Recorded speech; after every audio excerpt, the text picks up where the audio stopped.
Hey now, how's it going everybody?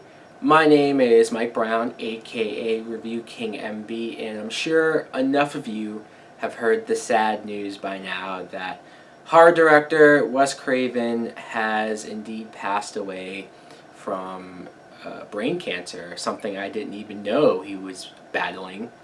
And this is just, I'm heartbroken. I am.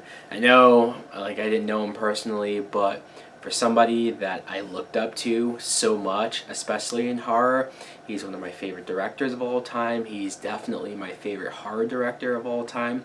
He's responsible for two of my favorite horror films ever, Scream and A Nightmare on Elm Street. This just sucks. It really sucks. But instead of dwelling in the sad part of it, I want to take this opportunity to celebrate the life and great work of Wes Craven. So this will be the start of me reviewing just some of his great work. I've already reviewed some of the bigger hits, I guess you could say, Nightmare on Elm Street, all of the Scream movies, but I'm going to pay more attention to just other movies that I haven't gotten to yet. So thanks for watching and stay tuned. Take care.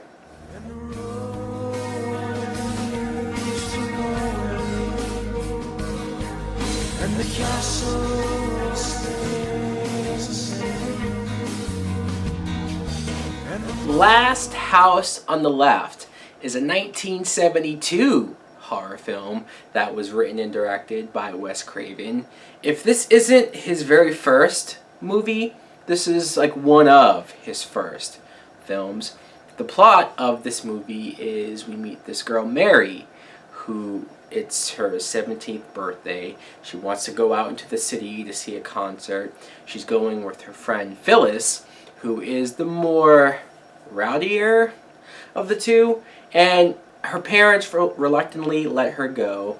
They go out there and they get into a little bit of trouble. They get caught up with the wrong group of people.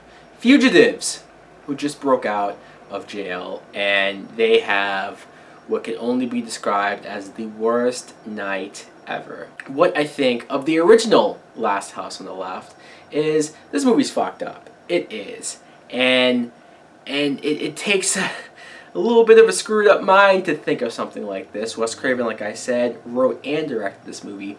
But this is what I like about Wes Craven.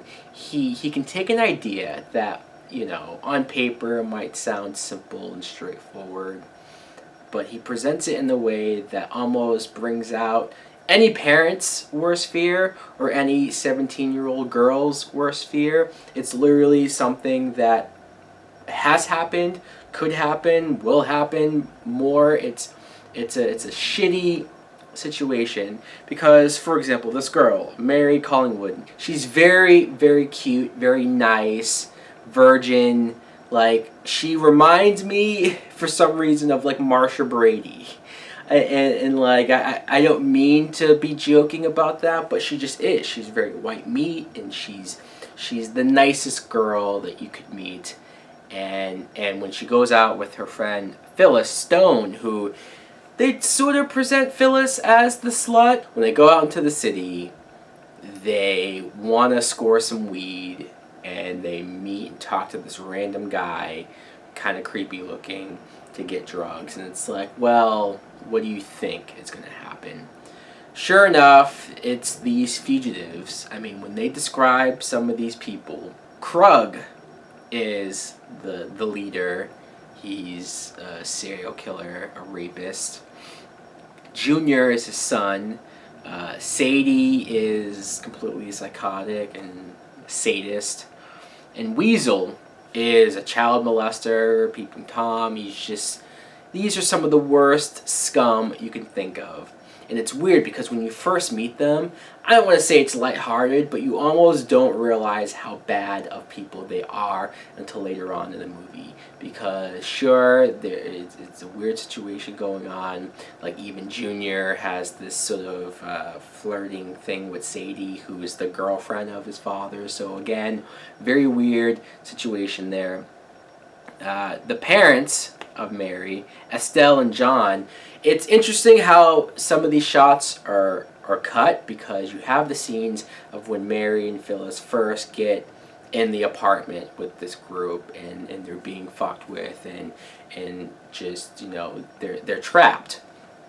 Then you cut to the parents who are getting ready for Mary's birthday, and they're very, again, like Brady Bunch. They're so straight-laced, so almost corny in a way, but it's 1972. That's, what more can you expect?